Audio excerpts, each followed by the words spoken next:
Que a graça e a paz do Senhor Jesus seja abundante em vossos corações. Abram suas Bíblias no livro de Ruth. Eu quero nessa manhã pensar com os irmãos sobre o tema Enquanto há vida, há esperança. Certo escritor disse que existe uma diferença enorme entre esperança e otimismo. Disse ele que o otimismo tem a ver com a realidade. Já a esperança floresce apesar da realidade. Disse ele que o otimismo é fácil de ser vivido quando há uma primavera do lado de fora. Já a esperança permite que a vida floresça, mesmo quando do lado de fora há um inverno terrível. Disse ele que o otimismo é filho da terra, já a esperança é filha do céu. Se existe algo que eu e você precisamos ter, é esperança. Se existe algo que eu e você precisamos saber, é que com certeza a nossa vida não está como que jogada ao léu. Não estamos entregues à própria sorte. Pelo contrário, somos alvos de um Deus que nos criou. Somos alvos de um Deus que tem nos sustentado, que nos ama e que nos diz em sua palavra lá em Jeremias, capítulo 29, versículo 11.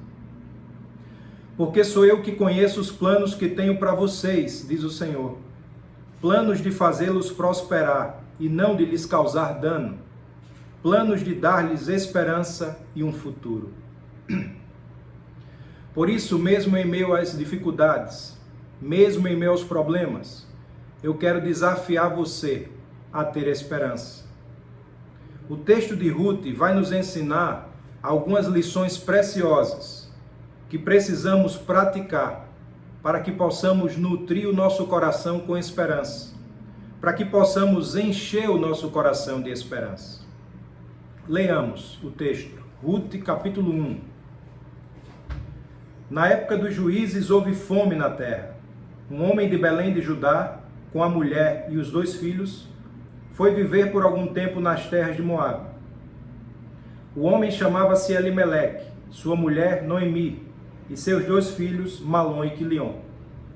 Eram efrateus de Belém de Judá. Chegaram a Moabe e lá ficaram. Morreu Elimeleque, marido de Noemi, e ela ficou sozinha, com seus 2 filhos. Eles se casaram com mulheres moabitas, uma chamada Orfa e a outra Ruth. Depois de terem morado lá por quase 10 anos, morreram também Malom e Quilion. E Noemi ficou sozinha, sem os seus 2 filhos e sem o seu marido. Quando Noemi soube em Moabe que o Senhor viera em auxílio do seu povo, dando-lhe alimento, decidiu voltar com suas 2 noras para a sua terra. Assim ela com as 2 noras partiu do lugar onde tinham morado. Enquanto voltavam para a terra de Judá, disse-lhes Noemi: Vão, retornem para a casa de suas mães. Que o Senhor seja leal com vocês, como vocês foram leais com os falecidos e comigo. O Senhor conceda que cada uma de vocês encontre segurança no lar do outro marido. Então deu-lhes beijos de despedida. Mas elas começaram a chorar alto e lhe disseram: Não, voltaremos com você para junto de seu povo. Disse, porém, Noemi: Voltem, minhas filhas. Por que viriam comigo? Poderia eu ainda ter filhos que viessem a ser seus maridos? Voltem, minhas filhas.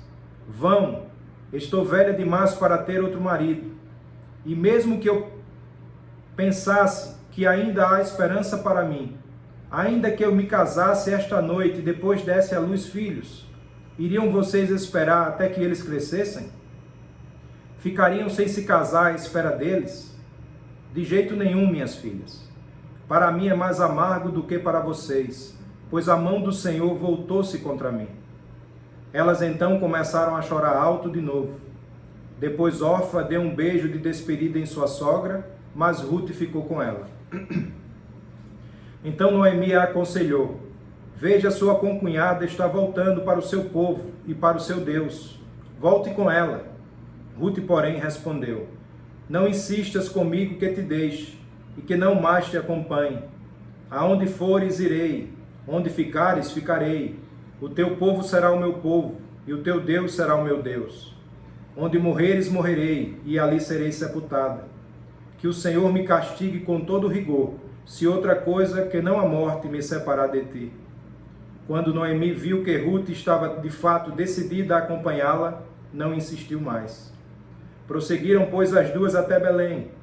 Ali chegando, todo o povo ficou alvoroçado por causa delas. Será que é Noemi? Perguntavam as mulheres. Mas ela respondeu: Não me chamem Noemi, melhor que me chamem de Mara, pois o Todo-Poderoso tornou minha vida muito amarga.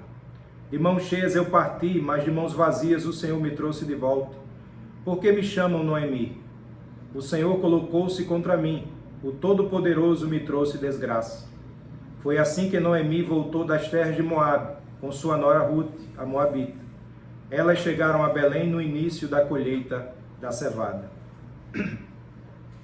Irmãos, esse texto nos apresenta uma família que passou por um tempo de dificuldade, por um tempo de fome, por um tempo de escassez. O líder daquela família, Elimeleque, naquele momento de crise, percebeu que precisava, como provedor, resolver o problema da sua família. Ele então, junto com a sua esposa e seus 2 filhos, partiram para Moabe. Provavelmente eles esperavam viver naquela cidade um sonho. Eles partiram na expectativa que lá dias melhores viriam, até porque ninguém se move na expectativa que algo vai dar errado. Sempre que a gente se muda, sempre que a gente troca de cidade, troca de emprego, mergulha no novo relacionamento, a nossa expectativa é: agora vai dar certo. Mas não demorou muito tempo para eles descobrirem que a terra dos sonhos se tornaria a terra do pesadelo. Foi lá em Moabe, nos diz a Bíblia, que Elimeleque morreu. E 10 anos depois da sua morte, os seus 2 filhos, Malom e Quilion, também morreram. É nesse contexto de dor, de dificuldade, de crise, que aprendemos preciosas lições, como eu e você podemos, com, sem ou apesar dos problemas, manter a esperança. A primeira lição que esse texto nos ensina é que eu e você jamais seremos plenamente realizados fora do lugar que Deus estabeleceu para nós. Se você pegar o mapa das terras bíblicas, vai perceber que o Senhor havia estabelecido limites para a habitação do seu povo. O Senhor já tinha dito até onde o seu povo poderia viver. O Senhor já havia de uma forma muito clara dito: olha, é até aqui. E Moabe, conquanto fosse próxima a Belém, estava fora dos limites que Deus havia estabelecido. Às vezes, irmãos, nós achamos que podemos ser felizes fora do lugar onde Deus nos estabeleceu. Isso, obviamente, não tem a ver só com geografia. Tem a ver também com os mais variados limites que Deus já estabeleceu para cada um de nós. Não sei se você já percebeu, mas nós encontramos na Bíblia muito mais não do que sim. Por conta disso, algumas pessoas acham que Deus é um estraga-prazeres quando diz: não façam isso, não façam aquilo, não tenham outros deuses diante de mim, não adulterem, não furtem, não cobicem. Irmãos, sempre que Deus diz não para nós, na verdade não é para cortar o nosso prazer, mas é para aumentar a nossa alegria. Nos limites que Deus estabeleceu para nós, entenda isso, está a nossa proteção. Os limites que Deus estabeleceu para nós jamais serão para fazer da nossa vida uma vida miserável. Pelo contrário, serão para fazer da nossa vida uma vida extremamente feliz. Quando a Bíblia nos diz que não devemos ter outros deuses diante do Senhor, é porque tudo aquilo que idolatramos, de alguma forma, nos domina. Pode ser o que for. Pode ser o dinheiro, pode ser o trabalho, pode ser o time de futebol. Se não tivermos cuidado, transformaremos a nossa vida numa fábrica de ídolos. Sempre que Deus disser para você não fazer algo, lembre-se, Ele está querendo te proteger. Você já viu quantos acidentes de trânsito ocorrem justamente pela quebra dos limites? Não existe possibilidade de sermos felizes fora do lugar que Deus estabeleceu para nós. Deus é muito claro quanto aos limites. Deus estabeleceu limites na família. Deus estabeleceu limites nas relações de trabalho. Estabeleceu limites na administração financeira. Eu não sei se você sabe, mas nós encontramos na Bíblia cerca de 2.500 versículos que falam sobre finanças, que falam sobre dinheiro. Lembra da experiência de José, quando ele interpretou aquele sonho de Faraó, que falava sobre as vacas magras e as vacas gordas? Disse José a Faraó: separe um quinto de tudo, porque virá um tempo de fome, e quando esse tempo chegar, quem não guardou ficará na mão.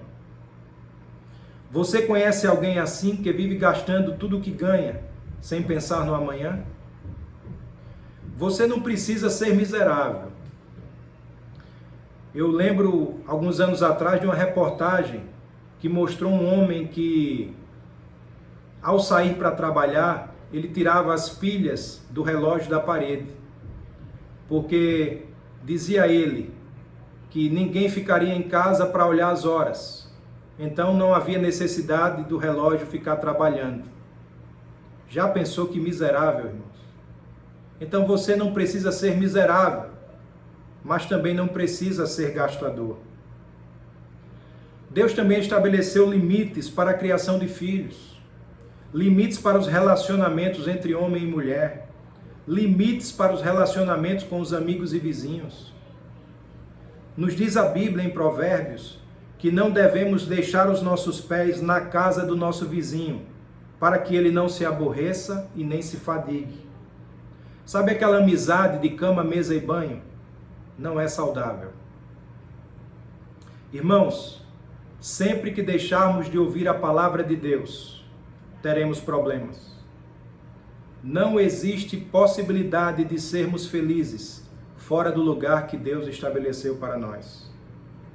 Eu gosto também de sempre lembrar daquela experiência de Moisés no deserto, quando o povo desobedeceu a Deus e Deus falou que não iria mais estar no meio deles na caminhada para a terra prometida, mas que ele iria enviar um anjo para acompanhá-los. Moisés disse: se o Senhor não for conosco, não nos tire deste lugar. Moisés nos ensina com essa palavra que é melhor ficar no deserto com Deus do que na terra prometida sem Deus. Ou seja, a terra pode até parecer que é boa, mas se Deus não estiver conosco, se Deus não estiver caminhando ao nosso lado, não vale a pena. Não existe felicidade fora do lugar que Deus estabeleceu para nós. Quer viver com esperança? Plante os seus pés. Viva dentro dos limites que Deus estabeleceu para a sua vida. A segunda coisa que esse texto nos ensina é que precisamos ter humildade para retornar. Precisamos ter humildade para voltar atrás. Depois da morte de seu marido e de seus 2 filhos, verso 6, Noemi soube em Moabe que o Senhor viera em auxílio do seu povo, dando-lhe alimento. Decidiu então voltar com suas 2 noras para a sua terra. Irmãos, voltar por baixo não é fácil. Você consegue imaginar a forma como talvez eles tinham saído? Havia fome extrema em Belém. Elimeleque provavelmente disse aos seus amigos: vocês vão ficar aí para morrer de fome? Vamos para Moabe, porque lá a vida vai sorrir para nós. Lá vai ser tudo de bom. E como nós lemos no texto, Elimeleque e sua família partiram para Moabe. Mas logo o sonho virou pesadelo. E depois desse tempo, Noemi recebeu a notícia que aquele lugar a qual haviam deixado agora estava em fartura. O sentimento que temos numa situação dessa é: como eu fui bobo, Por que eu não esperei mais algum tempo? Agora eu estou com vergonha. O que vão pensar de mim? Mas Noemi nos ensina, irmãos, o exemplo da humildade. Ela entendeu o que estava acontecendo e decidiu voltar. Quanto dos nossos relacionamentos são quebrados, são excluídos, justamente pela nossa falta de humildade. De voltar ao ponto de partida, resolver o problema e assim recomeçar a jornada. Quantos casamentos hoje estão em crise, não por falta de amor, mas por falta de humildade? Eu conheço pessoas que se amam, mas que não conseguem mais conviver, porque não querem dar o braço a torcer. Sabe qual é um dos nossos grandes problemas, irmãos? É que muitas vezes não reconhecemos os nossos erros. Seria tão mais fácil se disséssemos: está na hora de voltar ao ponto onde tudo começou. Está na hora de voltar ao ponto onde Deus me estabeleceu, para assim eu reorganizar a minha vida. Não deve ter sido fácil para Noemi. Você consegue imaginar quantas barreiras internas ela teve que vencer para sair do lugar onde estava e retornar? A barreira da frustração, provavelmente a barreira dos conselhos que foram ignorados, gente que falou para eles não irem, mas eles foram e acabaram quebrando a cara.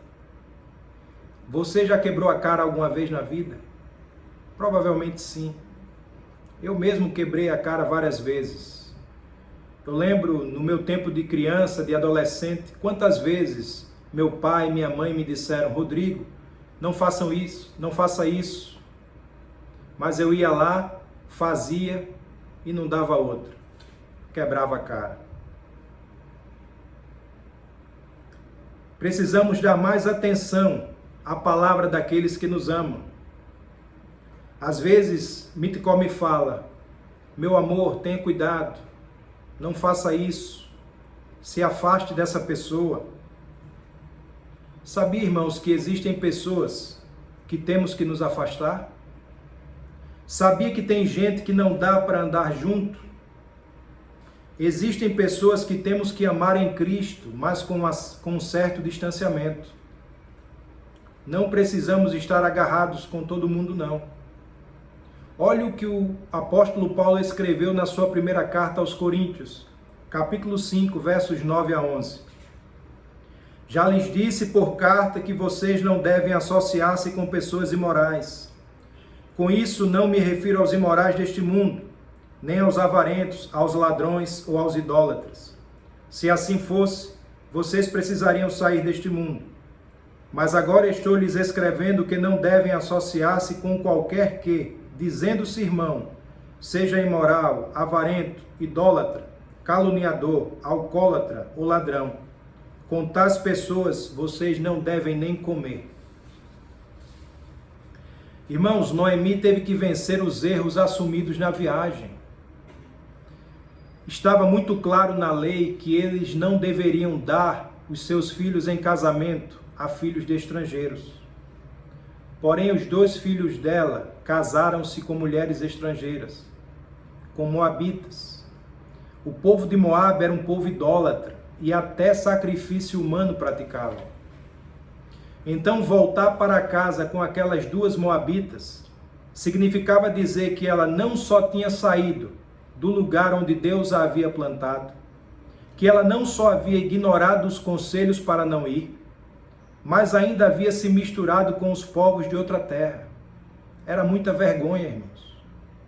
Mas Noemi venceu tudo isso e decidiu retornar para casa, porque percebeu que lá havia algo sem o qual ela jamais conseguiria viver, que era a manifestação da bênção, da graça e do favor do Senhor. O Senhor havia visitado a sua terra, o Senhor havia visitado Belém, e aquela mulher tomou uma decisão. Ela não queria mais permanecer fora do lugar onde o Senhor estava abençoando. Ela não queria estar fora do lugar aonde a mão do Senhor estava se movendo.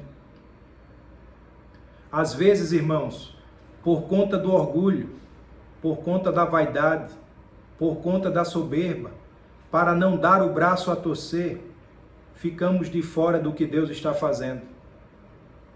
Porém, Noemi volta para casa, e o texto nos diz que ela volta num momento de grande agitação na comunidade.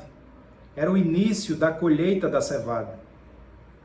E nos diz a Bíblia no verso 19, que as mulheres comentavam entre si: será que é Noemi? Olha, uma das características das mulheres é que elas são observadoras. Eu diria até que elas são extremamente observadoras. Nada passa despercebido das mulheres. Noemi retornou 10 anos depois, provavelmente mais envelhecida do que o normal, por conta de todo o sofrimento que passara. Além do trabalho duro, ela havia perdido o marido e os seus 2 filhos. Porém, as mulheres olhavam e diziam: essa não é Noemi? Olha o jeito dela andar. É Noemi, sim. E falando em andar, várias irmãs já me disseram: pastor, os seus filhos andam igual ao Senhor. É o mesmo jeito de caminhar. E eu confesso aos irmãos que até então eu nunca havia percebido isso. Nós homens realmente não somos tão observadores assim. Era essa a conversa entre as mulheres. Será que é Noemi? Então no verso 20, Noemi respondeu: não me chameis mais de Noemi. O nome Noemi significa agradável. Disse ela: não me chameis mais de Noemi, me chamem de Mara. Mara significa amarga. Disse ela: me chamem de Mara, porque o Senhor me encheu de amargura. E eu gostaria de aproveitar o momento e abrir um parênteses para dizer para você, minha querida irmã Mara Patriani, o seu nome deveria ser Noemi, porque de amarga, de amargurada você não tem nada. Pelo contrário, você é uma pessoa extremamente agradável. Que Deus lhe conserve assim. Fecho parênteses. Irmãos, para vivermos com esperança, não podemos nos tornar aquilo que a vida fez conosco. Deixa eu explicar melhor isso. A vida às vezes nos impõe derrotas, não é verdade? Mas o fato de experimentarmos derrota não nos faz um derrotado. Muitas vezes nós fracassamos, mas por conta disso devemos nos considerar fracassados? De forma alguma. O fato de Noemi ter passado por perdas, por fracassos, por derrotas, não significava que ela deveria ser uma mulher amargurada. E a terceira lição que esse texto nos ensina é que ainda existe, guarde isso no seu coração, ainda existe finais surpreendentes a serem escritos por Deus. O livro de Ruth é um pequeno livro de apenas 4 capítulos. E ele começa com choro e termina com choro. Ele começa com choro de perda, com choro de morte, e termina com choro de criança, com choro de bebê. Percebam o que está escrito em Ruth capítulo 4, versos 14 a 17. As mulheres disseram a Noemi: louvado seja o Senhor, que hoje não a deixou sem resgatador. Que o seu nome seja celebrado em Israel. O menino lhe dará nova vida e a sustentará na velhice, pois é filho da sua nora, que a ama e que lhe é melhor do que 7 filhos. Noemi pôs o menino no colo e passou a cuidar dele. As mulheres da vizinhança celebraram o seu nome e disseram: Noemi tem um filho, e lhe deram o nome de Obed. Este foi o pai de Jessé, o pai de Davi. Percebam o final surpreendente que Deus tinha para a vida de Noemi. Por isso eu quero dizer para você que a sua história ainda não acabou. Às vezes, por causa de uma topada, a gente quer desistir. A gente sente vontade de jogar tudo para cima e pensamos: vai ser um desastre, vai ser um fracasso. falamos: não me chamem mais de Noemi, me chamem de Mara. Porém, eu quero que você guarde isso no seu coração. Ainda existem histórias surpreendentes, finais surpreendentes a serem escritos por Deus na sua vida. É verdade que perdemos num dia, mas vencemos no outro. A vida tem dessas coisas. Mas existem em Deus finais surpreendentes a serem escritos. Por isso, tenha esperança. Viva com esperança. Irmãos, nós precisamos entender e aprender essas três coisas. Primeiro, não seremos felizes fora do lugar que Deus estabeleceu para nós. Segundo, precisamos ter humildade para retornar ao ponto de partida. E terceiro, precisamos crer que existem outras histórias, novas histórias, finais surpreendentes a serem escritos na nossa vida para a glória do nome do Senhor. Pode estar ruim hoje, mas não vai ficar assim para sempre. Enquanto há vida, há esperança. O meu desejo é que você coloque a sua esperança nesse Deus que nos amou, ainda quando éramos pecadores, nesse Deus que nos tirou das trevas e nos transportou para a sua maravilhosa luz. Que a sua esperança esteja nesse Deus que deu seu único filho para morrer em nosso lugar. A minha oração é que esse Deus te abençoe e te guarde. Que esse Deus faça resplandecer o seu rosto sobre você e tenha misericórdia de você. Que esse Deus sobre você levante o seu rosto e te dê a paz. Tenha uma semana abençoada, no nome de Jesus.